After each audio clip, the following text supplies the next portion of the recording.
Bom dia, gente. A gente vai fazer uma live aqui agora. Eu marquei que soltei um banner aí avisando ontem, né, que a gente ia fazer uma live. E eu tô aqui com meu irmão, Rodrigo Sonsino, e ele vai falar um pouquinho pra gente sobre princípios e valores. O Rodrigo já dá aula nessa área nesse sentido, ele é teólogo, né? E vai poder falar um pouquinho pra gente a respeito dos valores, de moral, de princípios para nortear um pouquinho o que uma pessoa de direita pensa, quais são os valores aí que a gente deve defender, né? E antes disso, eu queria falar para você se inscrever no nosso canal lá no YouTube Direita Penápolis e acompanhar os nossos vídeos aí, tá bom? Então, que você possa seguir a gente lá, se inscreva no canal lá. E eu vou começar aqui perguntando para o Rodrigo, o que seria, né, Rodrigo, esses princípios e valores que a gente deve defender como sociedade, como pessoas de bem e de direita? Bom, bom dia. Eu vou falar um pouquinho aqui, primeiro, princípios, né? O próprio nome diz, seriam normativas e bases, fundamentos para a construção de alguma coisa da sociedade. Então, aquilo que dá princípio, que vai nortear pensamento, condutas, a forma da sociedade se construir e se fazer como comunidade, ali, como sociedade. Aí, valores, também o nome está falando que é aquilo que a sociedade tem como valor, como um bem material que traz conceitos de certo e errado, bom e ruim. Então você tem valores em algumas esferas da sociedade. Eu vou citar alguns aqui só para a gente relembrar coisas que a gente sabe no nosso dia a dia. Você tem valores que a gente chama de valores éticos, né? Que seria o quê? Honestidade, verdade, lealdade, bondade, o altruísmo, né? Quando é ao contrário do egoísmo, né? Quando eu penso no outro, eu não penso somente em mim mesmo. Então, isso são valores éticos, tá certo? Então, as sociedades ela tem e elas trabalham em cima daquilo que elas consideram valores. Esses valores, eles são importantíssimos, porque é eles que vão nortear o que a gente está conversando. A política, a economia, né? Se eu vou fazer um negócio e eu não tenho uma pessoa que tem um valor ético bom, considerado por nós na sociedade, você vai ter um negócio que a gente chama com mau caráter, não é assim? Por quê? Porque essa pessoa não é honesta, então ela não tem um valor ético, algo chamado honestidade, que na nossa cultura, e talvez eu possa dizer em qualquer cultura, é meio que alguns valores cristãos nós entendemos que são meio universais, ele independe da cultura, você sempre vai ter um valor chamado honestidade, seja ele de falar de forma diferente em qualquer cultura, que se espera que a outra pessoa ela cumpra o que ela está falando. Um dos Né? princípios do conservadorismo, que eu andei pesquisando, eles falam que é devido aos princípios de passar de geração em geração. E tem a Exatamente. ver com isso que você está falando, né? Isso, eu vou tocar nisso aí, eu vou até citar um livro recente que eu peguei para falar sobre isso. Mas antes, você tem valores estéticos também. O que é um valor estético? Né? Você tem um valor de harmonia, a beleza, aquilo que é feio, belo, sublime, isso é um valor estético. Então a nossa sociedade também tem padrões. Olha, isso é bonito, isso é feio. Então de onde vem essa noção de valor? Né? Isso é um valor estético. Os valores políticos também existem. Então, valor político você tem o quê? Justiça é um valor político, a cidadania, a liberdade de expressão. Na verdade, a liberdade de expressão é tanto um valor religioso, fundamental, mas ele está também ali colocado na esfera política. Valores vitais, valor da saúde, todo mundo tem direito, né, a esse valor chamado saúde, esse valor ele deve ser preservado. Então, a vida é o valor máximo ali, né? Então, você tem o que? Valores. Valores religiosos, o que é sagrado, o que é puro religiosamente falando, a santidade, uma perfeição religiosa. Então, tudo isso são valores. Esses valores, eles podem também ser considerados princípios, porque eles, além de ser valor, eles podem ser a base nas quais eu estou construindo a minha vida, a minha família, a minha sociedade, norteando, então, tudo isso aí. Aí, só para falar desse livro, posso adiantar aqui? Pode. Esse livro que eu estou falando é um livro de um filósofo, é interessante, eu queria deixar bem claro aqui, ó. É um filósofo indiano. Então, esse meu acento, destaque, ele é importante. Ele é um filósofo que não cresceu e não foi construído culturalmente na nossa sociedade ocidental, que a gente fala, né, de capitalista, de direito, não sei, toda a infância, a formação dele é num país oriental, indiano. Então, ele é um filósofo indiano, um pensador da Índia, que acabou se convertendo a Cristo. Então hoje, ele, religiosamente falando, ele teve uma conversão aos ensinos do Evangelho de Jesus Cristo. E ele continua sendo filósofo, um pensador. Ele escreveu um livro fazendo uma avaliação como o indiano olha o Ocidente, como ele olha para a Europa, né, a Inglaterra, a Holanda, os Estados Unidos até. Como que, olhando, ele fala assim, poxa, como indiano eu estou olhando ali, por que esses países se desenvolveram mais do que a Índia? É interessante a pergunta. Por que esses países são menos corruptos?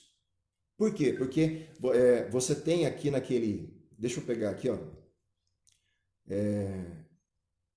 Índice de percepção de corrupção, não sei se todo mundo já ouviu falar.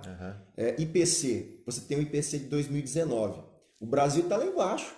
A nota do Brasil é um absurdo, ele está em 106º lugar. Os países que estão no topo de melhor confiabilidade sem corrupção, ele chegou à conclusão que são os países com fundamento protestante, por causa dos valores cristãos que foram restaurados. Então ele escreve um livro defendendo a tese de que os países que trabalharam com a moral cristã, né, aquilo que é certo, moralidade está falando em relação a isso, que é certo e errado. Então, com a moral cristã, com os valores e os princípios cristãos, se desenvolveram politicamente, socialmente, economicamente, na parte da tecnologia. Então ele faz capítulos mostrando que todos esses países que têm desenvolvimento, eles vêm influenciados dos valores cristãos. Isso é uma questão interessante, lembra que é o indiano que está fazendo essa avaliação. É interessante também que a maioria dos princípios de direita são princípios cristãos. A maioria, Aí, exatamente, aí vamos lá. Nós temos um teórico conservador na Europa, chama Edmund Burke. Esse cara, ele na verdade, ele fornece todo o material teórico para depois as correntes conservadoras que nós temos hoje em dia, que não é da minha área, então eu não sei todas as correntes, mas nós temos vários tipos de conservadorismo. A base central do ser conservador é o seguinte, na sociedade nossa, ocidental, quando a gente fala de sociedade influenciada pela Europa, Estados Unidos, o que é ser conservador? Quando eu quero preservar as instituições da sociedade, porque elas representam o melhor para aquela sociedade. Não quer dizer que eu não posso melhorar essa instituição. Eu até tinha marcado aqui, ó, que representa uma moral pré-estabelecida, uma ordem que normalmente vem de algo duradouro. Exato. E o que representa isso na nossa sociedade? As instituições, por exemplo, nós estamos falando agora de uma instituição chamada família. Por isso o conservador, normalmente, ele luta para a preservação da família, porque a família é uma instituição tradicional, é uma instituição que historicamente beneficia a sociedade, é uma instituição que historicamente traz bons princípios e um bom lugar para se formar um bom cidadão. Então, a partir da família bem estruturada, você constrói uma sociedade bem estruturada. Uma família desestruturada, você vai ter, consequentemente, uma sociedade estruturada. Normalmente o conservador ele é guiado por princípios de prudência, né? Ele não gosta daquela mudanças bruscas. Exato. Até tem uma comparação de uma frase que eu vi, que é como que se você quisesse uma mudança brusca, é como que se você fizesse uma cirurgia imediata e brusca, sabe? Não é um negócio preparado e aí você corre um risco maior de erros. Então, e aí esse Edmund Burke, olha que interessante. Eu tô falando que ele, não sei se fala, mas ele é quase um pai do conservadorismo no sentido filosófico teórico. Ele é, se eu não me engano, irlandês. Ele foi influenciado na Inglaterra por ingleses como John Wesley, na época, que é um conhecido protestante, inclusive considerado fundador da igreja metodista. John Wesley, com princípios cristãos, moral cristã e valores cristãos, ele fez uma revolução religiosa na Inglaterra. E não só religiosa, porque aí entrou pessoas que conheceram John Wesley, Wilberforce. Quem que foi esse cara? Foi esse cara que lutou contra a escravidão, por causa dos ensinos de John Wesley. Aí depois teve um outro que fez a reforma educacional da Inglaterra, por causa dos princípios cristãos que John Wesley estava pregando na sociedade. E chegou a influenciar quem? Edmund Burke, que era então filósofo relacionado às questões políticas, um pensador que lança fundamentos conservadores, que até hoje os escritos dele são lidos pelos conservadores. Então ele foi influenciado pela moral cristã, né, a moral que nós entendemos que é a melhor forma de condução da nossa sociedade, principalmente ocidental, que foi montada em cima disso. Então, quando você tem ideologias né, da esquerda tentando destruir a família, isso é um negócio esquisito. Porque a família, ela deve ser, na verdade, estruturada e preservada para o bem da nossa sociedade. E não uma instituição que deve ser destruída. Então o conservador ele vai pensar assim. Legal. A família, ela sempre foi um foco desse pessoal para tentar destruir ela, desestruturar ela, porque a família ela é um bem da sociedade, né? E se a família for destruída, a consequência é drástica para a gente, né? Então a gente, com princípios cristãos, ou que sejam princípios de conservadores por ser de uma política de direita, que no meu ponto de vista elas acabam se alinhando muito bem, e eu acho que quando a pessoa perde esses princípios, a gente começa a caminhar para uma destruição de valores e onde a gente tem visto isso na sociedade, né? Para mim, assim, é o que eu tenho lido e visto, é intencional, tá? A esquerda Bater nisso. destruir a família. É intencional, é teorizado, é um projeto, é um esquema de governo, de poder. Isso aí faz parte da forma de lidar com a sociedade. Eles querem destruir essa instituição chamada família. A nossa sociedade ocidental, ela foi construída em cima de um tripé. Tá? Ela está fundamentada em cima de três coisas basilares. Quais são essas coisas? Primeiro, você tem a filosofia, né, a lógica grega. Por que nós conversamos? Nós conseguimos nos entender e nós falamos, olha, aquela pessoa tem um raciocínio lógico e claro, porque nós temos uma influência filosófica grega que articulou uma lógica aristotélica que possibilitou o pensamento ocidental se entender e construir coisas, inclusive relacionadas à ciência depois. Porque você tem um raciocínio lógico. A esquerda, ela quer destruir a lógica. Tanto é, quem já discutiu com um cara que é raiz esquerda? Você não vai para lugar nenhum, porque a pessoa não consegue acompanhar o seu raciocínio. Ela não tem raciocínio lógico, mas é intencional. A pessoa não, é intencional. Ela quer desfazer do pensamento que eles chamam de burguês, que na verdade não tem nada a ver com isso. É um pensamento que nós herdamos lá de trás, de como a gente construir todo o raciocínio lógico. Então, é um tripé que eles querem destruir. Uhum. Então, portanto, você vai em debate na Câmara, que tem esquerdistas muito radicais, estou falando da ultra esquerdismo ali, você vai ver que normalmente eles apelam para uma outra lógica. A hora que eles se veem encurralados, o que eles fazem? Eles agridem, eles vão denigrir a imagem da pessoa, eles não vão argumentar. Eles não vão querer provar, né, que a argumentação deles é lógica, porque eles não querem trabalhar com esse raciocínio. Isso faz parte da cultura ocidental, eles querem destruir isso. Uhum. Se eles trabalham em cima disso, eles estão preservando um tripé aí, que é a lógica filosófica grega. A segunda, justiça romana.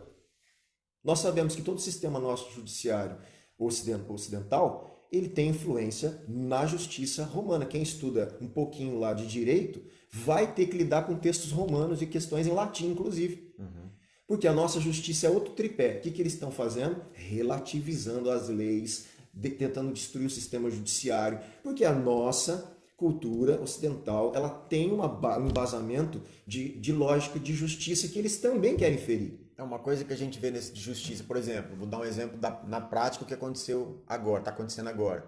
A gente viu o decreto lá do pessoal do STF soltando um monte de preso por causa da quarentena e prendendo um monte de cidadão de bem por causa da quarentena. Então, o que está acontecendo? Você está relativizando o que é justiça.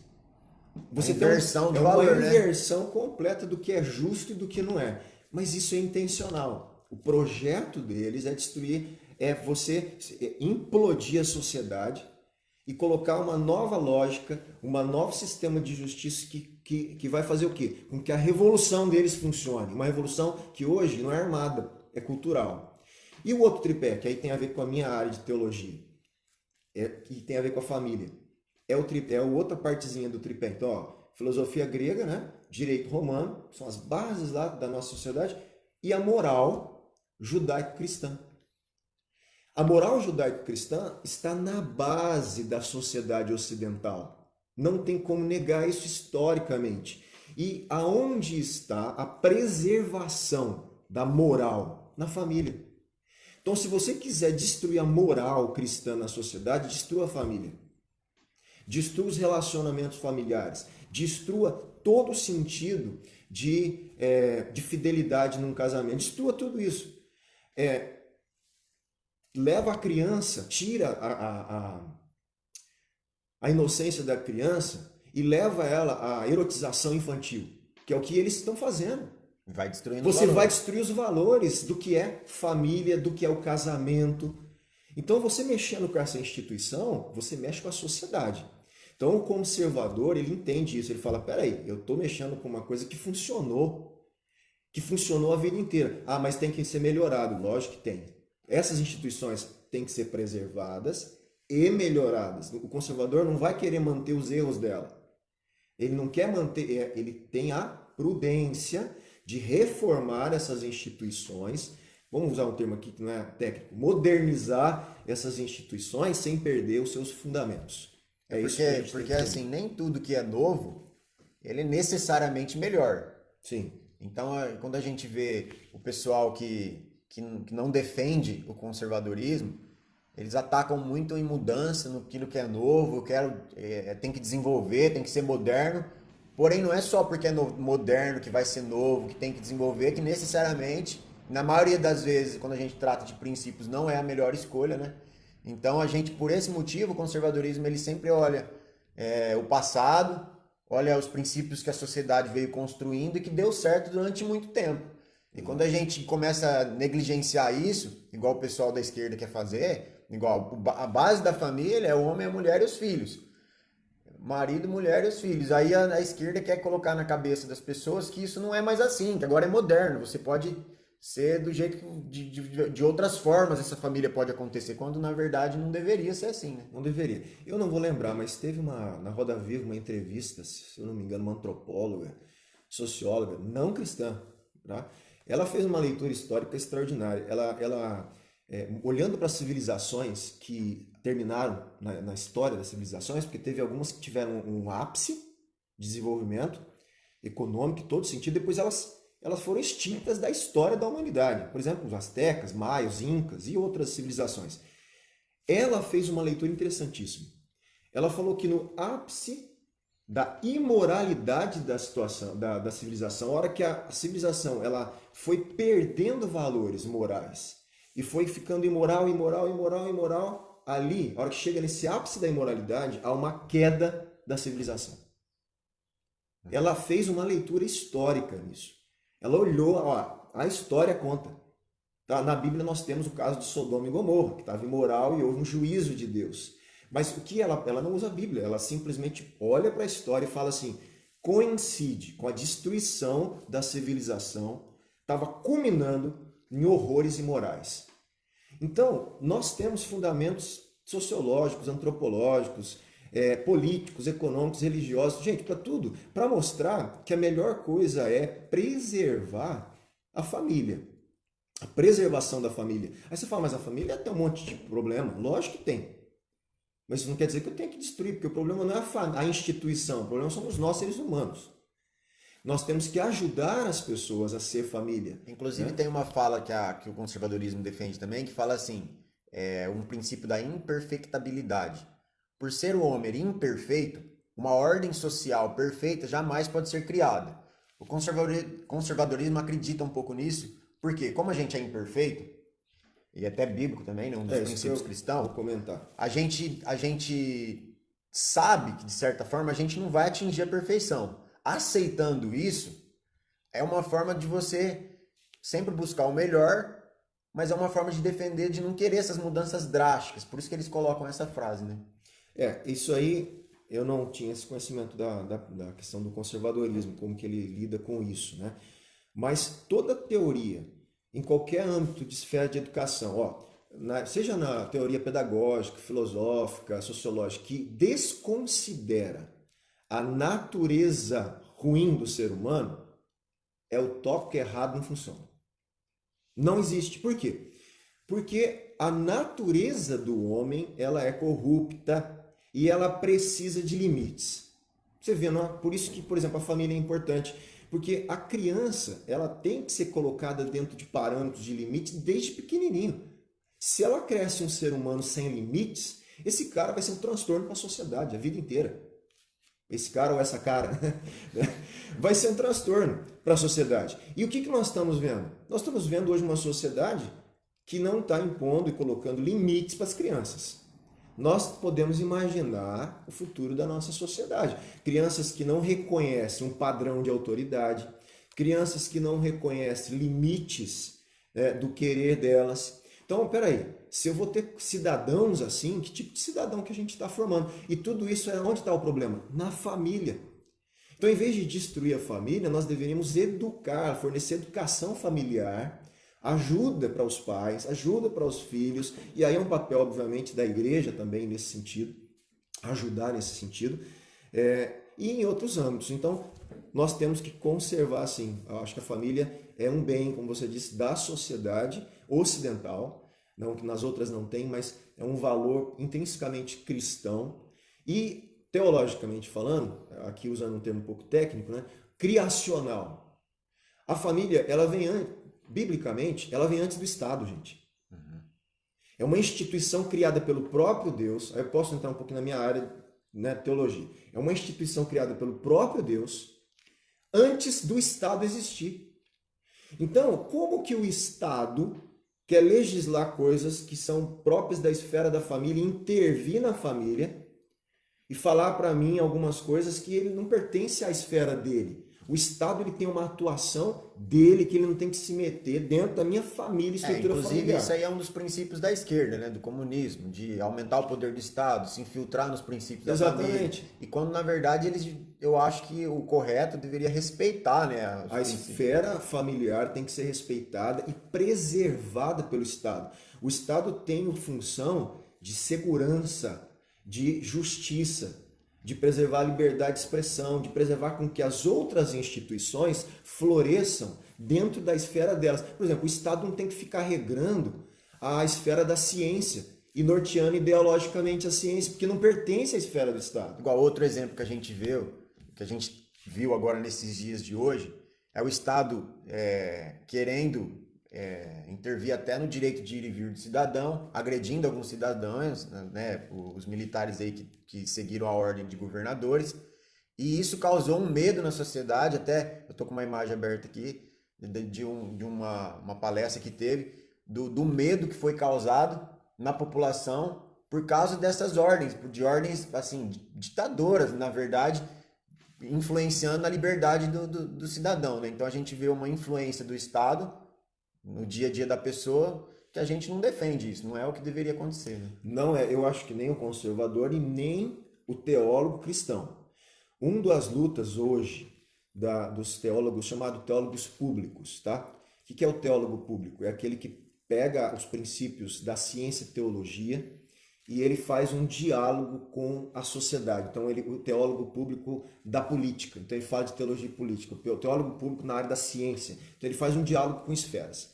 Uma das coisas principais que as pessoas que fazem teologia pública no Brasil e no mundo estão percebendo, que deve lutar pelo princípio ou valor, é a liberdade de expressão, liberdade religiosa, liberdade de consciência. Todo cristão, fundamentalmente cristão, hoje na sociedade ocidental, deve lutar pela liberdade individual de expressão, de consciência, de religião, mesmo que não seja a minha religião. A liberdade de religião, ela tem que ter esse direito, é um direito fundamental do ser humano. E na história desse direito, quem luta por esse direito? Justamente os cristãos, e muitos, me perdoe aqui os católicos, mas em muitas lutas nessas, você vê um destaque de cristãos por causa da época da reforma que levantou muitas coisas, cristãos protestantes.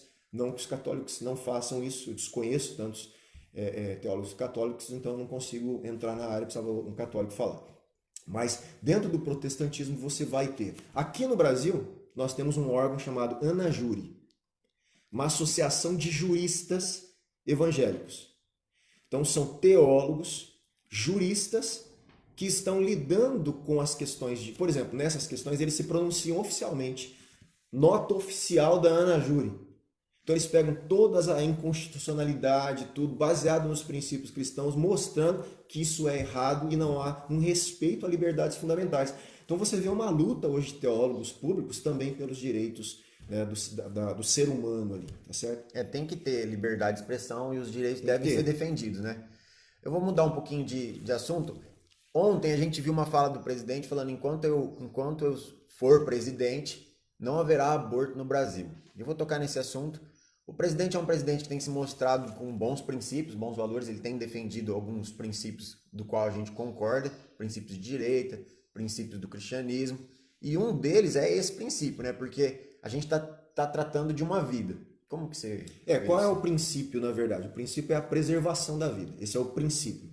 Então, eu sou contra o aborto por causa de um princípio, né? Que é o princípio cristão, que a vida ela deve ser preservada e desenvolvida. Aonde está isso? Está implícito nos 10 mandamentos. Não matarás.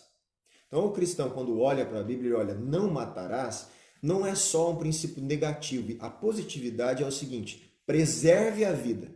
A vida não pode ser tirada por ninguém. Ela é um bem dado por Deus, que Deus deu e sustenta a vida. Que ninguém tem o direito de ir lá. Que ninguém tem o direito. Não, ao contrário, vocês devem, o princípio cristão é esse, preservar e desenvolver a vida. Então, tudo que há potencial de vida humana, por isso que o cristão, ele nem precisa entrar quando começa o ser humano ou não, se é na concepção, no primeiro mês. No ato da concepção, existe toda a potencialidade do ser humano. Por isso que a mulher, quando fala, estou grávida, ela fala, eu sou mãe já. Uhum. O cara fala, eu sou pai. Mas peraí, não nasceu? Não.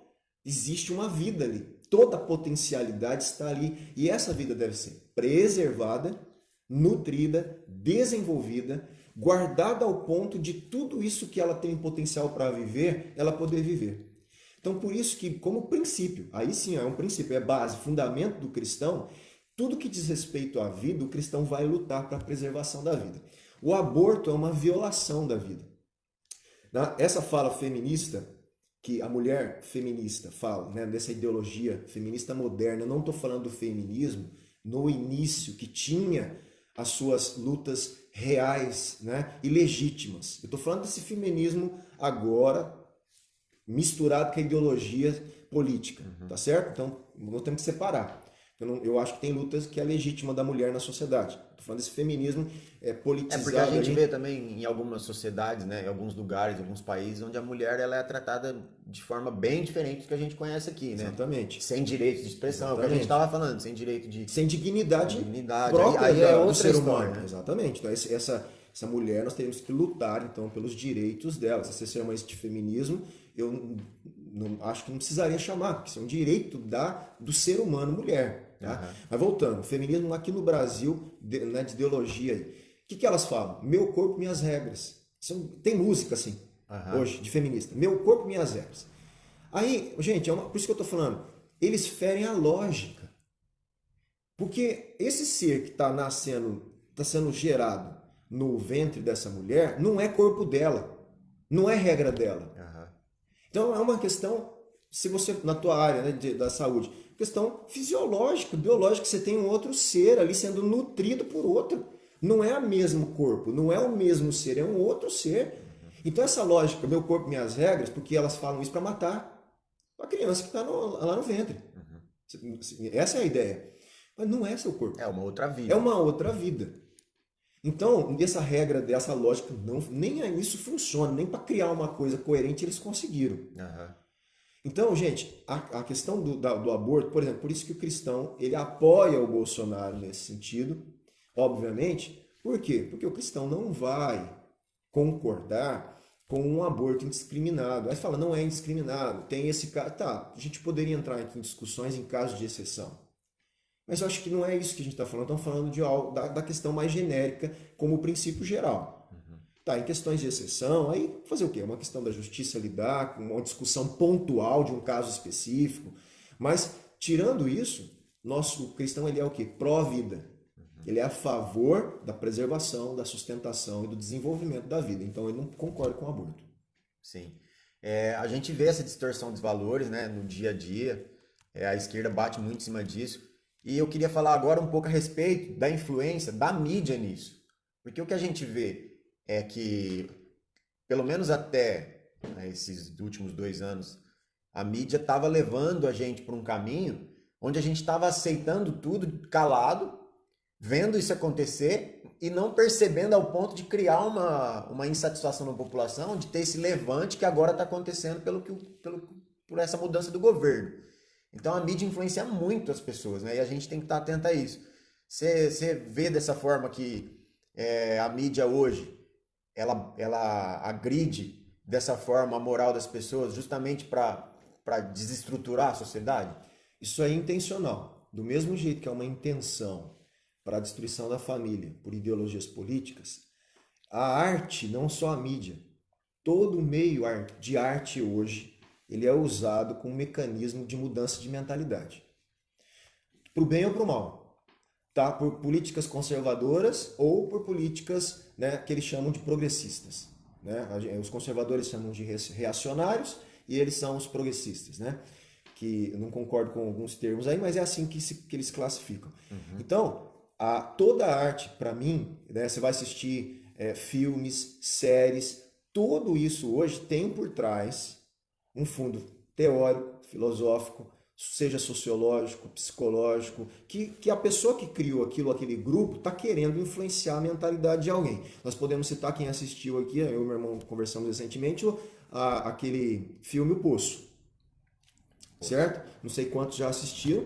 É um filme justamente que lida, para mim, essencialmente, eu vi uma entrevista com o diretor do filme, que eu gostei muito da entrevista, porque a leitura que eu fiz primária foi essa. Ele lida com a natureza humana. Impossível de haver solidariedade espontânea, por causa da natureza humana.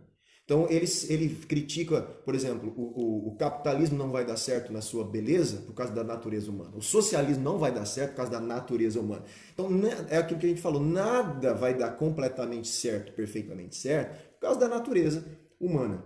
A tendência, aproveitar esse gancho aí, a tendência é a gente ver a sociedade caminhar de modo geral, né, eu falo de modo amplo, para uma piora, não é? Isso. Eu acho que sim, mas deixa eu só voltar para a mídia. Aí você perguntou da mídia, eu fugi para... Mas aí voltando para a mídia, que eu acho que você quis dizer, a mídia agora nacional. A mídia que veicula informações. Tá? Eu dei uma generalizada porque não é só esse tipo de coisa que está influenciando a mente das pessoas. Uhum. A Netflix está, a Amazon está, as artes estão. É tudo mídia. Tudo mídia. É. Mas essa mídia de massa no Brasil que veio dominando, né, predominantemente a mentalidade das pessoas, gente, é óbvio hoje que nós fomos influenciados e manipulados. Nós estamos vendo isso, né? Eu, Rafael, que uma idade que nós pegamos a época do computador ligado no dial lá, fazer aquele barulhinho, né? De escada. De escada. E agora, então dessa época para cá, do disco de vinil para cá, da fita cassete para cá, nós estamos vendo, assim, um corte de consciência por causa das mídias sociais. Hoje eu tenho uma consciência da influência da mídia que eu não tinha antes. Sim, que eu acho que ninguém tinha. Da nossa época. Exatamente. E isso aí é um mérito da tecnologia da internet, das mídias sociais aí. É um mérito dessa conexão e dessa informação de um lado para o outro muito rápido e de meios independentes. Então, gente, é óbvio, essa emissora que a gente já sabe e outras maiores, os caras manipularam o Brasil o que a gente o vê tempo inteiro. É eles batendo nos principais princípios que regem a sociedade de bem, querendo desfazer. Eles são contra, totalmente contra. E são contra de uma forma inteligente, porque eles colocam de um jeito que você não percebe. É sutil. É sutil e vai te influenciando a longo prazo. O negócio não é te dar uma notícia hoje. É isso que a gente tem que entender. A ideia da mídia não é te dar uma notícia agora forte, que você vai falar, nossa, eu sou contra, porque se dá uma notícia muito drástica para você, você pode refutar e falar assim, não, eles estão errados. A ideia não é essa. A ideia é te dar notícia no dia a dia, aos poucos, devagar, subliminar, assim, sutil, para que nós não percebemos, né, essa mudança e que ela aconteça a longo prazo, como aconteceu. Por 30 anos a gente veio acompanhando essa mudança e hoje que a gente está abrindo os olhos graças às mídias. Exatamente. É igual aquele, não sei se já ouviram aquele ditado, é igual cozinhar um sapo. Vocês já viram, já conta essa a lenda, né? Que você jogar uma água quente no sapo, ele vai correr, né? Vai ser escaldado ali. Você põe um sapo numa panela de água, vai devagarinho esquentando, ele não vai nem percebendo que está sendo cozinhado, chegou um momento, ferveu a água, ele morreu ali dentro. A mídia e esse tipo de ideologia, ela está cozinhando o sapo, está cozinhando a sociedade. E lentamente eles foram mexendo. Chegou uma hora que explodiu. Só que aí o que é que a gente viu? A gente se queimou. A gente percebeu que estava sendo cozinhado. E agora, falou, peraí, que negócio é esse? Os caras estavam cozinhando a gente faz anos. Influenciando a gente faz anos. E é óbvio que nós estamos num momento extremamente importante e delicado, porque no meio disso tudo nós temos um outro problema. As perigosas manipulações de informações também, as fake news. Então, também isso é complicado. Então, hoje nós vemos, todo mundo ali, chega uma coisa que você concorda lá no teu WhatsApp, você nem vai ver se é verdade, se não é, você compartilha. Isso é ruim. É ruim? É ruim também, porque acaba sendo um tipo de influência negativa também. Então, se nós estamos, por exemplo, aqui no grupo de direita, né? Eu acho que tá no grupo, né? Tá. Nós estamos no grupo de direita. Eu acho que eu vi esses dias atrás, eu acho que, se não me engano, o Gustavo postou no grupo. Se nós somos, de fato, conservadores e queremos preservar valores e a moralidade que norteia uma sociedade para o bem e para o que é justo e para o que é melhor, nós temos uma coisa que a gente tem que preservar, a verdade. Então, não interessa que aquela notícia me favorece. Se ela for errada, ela tem que ser denunciada. Esse é um princípio cristão. Não sei se conservador. É o princípio da verdade. É o princípio da verdade. Ah, ela me favorece. Vou até fazer um gancho aqui. Então vai. O que a gente viu hoje nesses dias? Vamos falar do Covid-19, que é o tema da atual, né? A gente viu uma inversão de valores muito forte. Vou citar o motivo. Eu, como sou da área da saúde, eu estava acompanhando mais de perto artigo científico a respeito do Covid. Então eu não estou falando que eu via postagem, eu entrava lá na pesquisa onde a gente faz, onde publica artigo científico e buscava os artigos com o nome Covid-19, coronavírus, SARS, esse tipo de coisa. E eu vi inúmeros artigos mostrando que a cloroquina fazia benefício para quem tinha esse tipo de vírus. Dava print, publicava, cheguei a mandar até para médicos. E a gente vendo a mídia o tempo todo batendo contra e falando que não funciona e que não tinha comprovação científica. Aí eu pergunto, mas então o que é comprovação científica? Se você digita lá, vem uma porrada de artigo científico mostrando. Então é onde as pessoas começam a inverter os valores. Eles estão mais preocupados com a política do que com a vida das pessoas que estavam morrendo. Então, aí fica uma indignação, né, das pessoas de bem, porque estavam colocando à frente da vida uma política, porque na verdade era só para contrariar o executivo hoje que estava indicando o tratamento que a gente via nos artigos científicos. Então era uma politicagem, na verdade, não era algo bom. Eles não estavam preocupados com a vida, né? Exato. E a mídia ela vem influenciando em cima disso daí. Deixa eu ver se tem mais alguma. Bom, no final liberou. No final agora liberou o tratamento, né? Tá liberado. Agora parece que o Conselho Federal de Medicina liberado. Falou que não indica, mas liberou. Para uma autonomia médica e com o paciente. Acho que foi agora eles liberaram o médico ter a escolha de usar o tratamento ou não. Que é o que deveria ter feito desde o começo. O médico é o profissional capacitado para falar se ele vai usar aquele tratamento ou não. Já que existe sim as comprovações científicas, esse medicamento era usado nas farmácias sem qualquer restrição para outro tipo de doença e sem qualquer problema, sem nunca ninguém ter alegado efeitos colaterais severos, como a mídia começou a alegar. E aí a gente vê, por causa de conflito de interesse, a mídia batendo em algo que foi usado durante anos e anos e anos.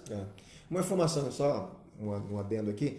Eu vi, não sei se eles parece que estão acompanhando alguns países da África que usam cloroquina por causa da malária, né? E eles estão monitorando esses países porque me parece que lá eles já estão percebendo que o vírus não tem um índice de transmissão, de propagação, como em outros países. E eles já estão fazendo um link, falou, deve ser, é um monitoramento recente, deve ser por causa do uso muito grande da cloroquina. Então já estão fazendo essa associação lá nesses países. Inclusive uma das críticas que eu tenho feito crítica a respeito do centro do Convide que querem trazer para o município, uma das minhas críticas é justamente essa. Estão montando um centro de referência de uma doença que já tem cura e que se você entrar com o tratamento correto não vai ter ninguém lá por causa dessa doença. Porque hoje está apontando os estudos que mais de 90% das pessoas que entram com tratamento precoce não vai desenvolver a doença severa, não vai precisar de intubação, não vai precisar precisar de nada. Na verdade, ele precisa do tratamento precoce. Onde teria que ter sido o investimento? Em diagnóstico, testes rápidos, diagnóstico rápido. Então, toda essa estrutura, esse investimento num centro para montar algo, eu acho que deveria investir em capacidade de diagnóstico aqui no município, que já tem o diagnóstico, já tem os testes rápidos, porém precisa de investimento. Então, seria algo muito mais válido, que você garante a vida das pessoas aqui da região, sem precisar de uma estrutura monstruosa. E mesmo assim, se fosse para investir em uma estrutura, deveria investir na Santa Casa. Você tem alguma coisa aí para acrescentar? Não sei se tem como o pessoal interagir ali, perguntar alguma coisa se precisar. Se o pessoal quiser perguntar alguma coisa aí, gente, a gente comenta aí, mas, tá assim, bom? basicamente a nossa posição é justamente por que, explicando isso, porque que o conservadorismo, normalmente o cristão, ele é tendencioso ali, naturalmente, a assimilar uma política, politicamente falando, mais conservadora, tá certo? Justamente porque o próprio conservadorismo, lembrando aqui de Edmund Burke, foi influenciado por valores e a moralidade cristã. Então, o conservador no Ocidente, ele tem por base moral aquilo que bate muito com o que o cristão prega e entende como que é certo e errado. Então, naturalmente, existe essa tendência desse grupo cristão a se aproximar da política conservadora, tá certo? Quando eu falo conservador, aqui, acho que não vou entrar nessa linha, mas não necessariamente, tem gente que é conservador, cristão conservador, mas não necessariamente economicamente liberal. Tá? Existe uma distinção, porque normalmente na política, vocês estão fazendo um link de conservador, sempre é liberal. Tá? Na história, existem conservadores que não são economicamente liberais. Eu posso ser moralmente conservador e não ser liberal na questão econômica, na esfera econômica. Então, quando eu estou falando do conservadorismo, a princípio eu estou falando das questões morais, né, que regem a estrutura política, econômica do país. Então, normalmente o cristão ele vai ter então essa luta junto com os políticos que estão fazendo isso. Como você disse, vamos preservar a família, vamos preservar a vida. Então você vai ver muitos cristãos se envolvendo nessas políticas públicas, porque tem muito a ver com aquilo que a gente crê como fé, né? A gente acha que tem que ter um desenvolvimento. Quando falar conservadorismo, o cara é arcaico. Não, tem que ter desenvolvimento, tem que olhar de forma inovadora, tem tudo isso. Porém, é um progresso refletido, inteligente. Não tem que ser de qualquer jeito, de qualquer forma. E não é qualquer coisa que deve ser mudada. Se é um princípio conservador, por exemplo, igual a gente citou aqui, de família, não tem como mudar. Não existe mudança nisso, não existe progresso em cima disso. Exato. Na verdade, o que não se muda são esses fundamentos. Não precisa mudar, por exemplo, você pode assim, progredir em todos os sentidos, sem mudar o princípio da honestidade. Você vai jogar fora esse princípio por quê? Por isso que ele é um princípio. Não, mas dentro da honestidade eu vou usar economia com tecnologia. O conservador não é contra isso, desde que não largue a honestidade. Então, moralmente ele é conservador. Moralmente ele é conservador. Mas na parte científica, ele quer o progresso dela. Desde que a ciência não destrua aquele valor fundamental chamado honestidade, verdade. Na verdade é isso. Uhum. E as instituições que sustentam esses valores. E quando eu falo de instituição, a primeira instituição que sustenta é a família. É justamente o que era falado antigamente naquelas...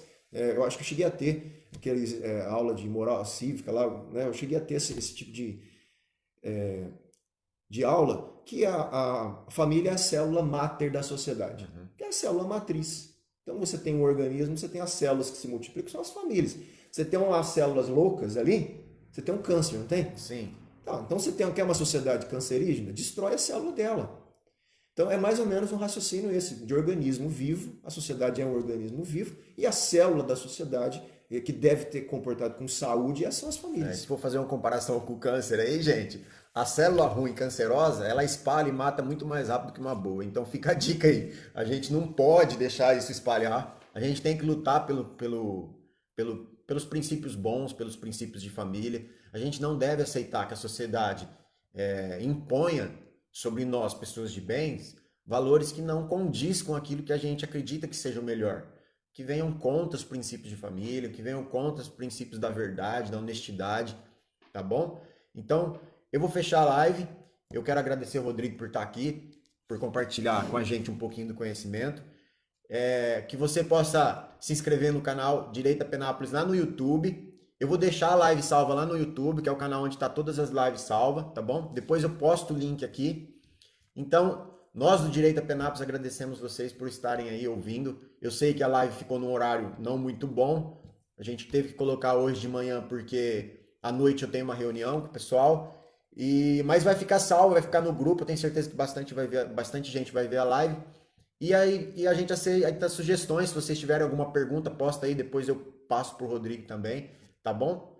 Quer falar alguma coisa, Rodrigo? Não, obrigado aí pelo convite, né? Espero ter colaborado com essa questão que foi colocada, tá ok? Bom dia para vocês aí, brigadão. Quem sabe numa próxima aí a gente pega um outro tema e a gente traz o Rodrigo novamente, tá bom? Pois eu vou sugerir aqui o tema. Valeu.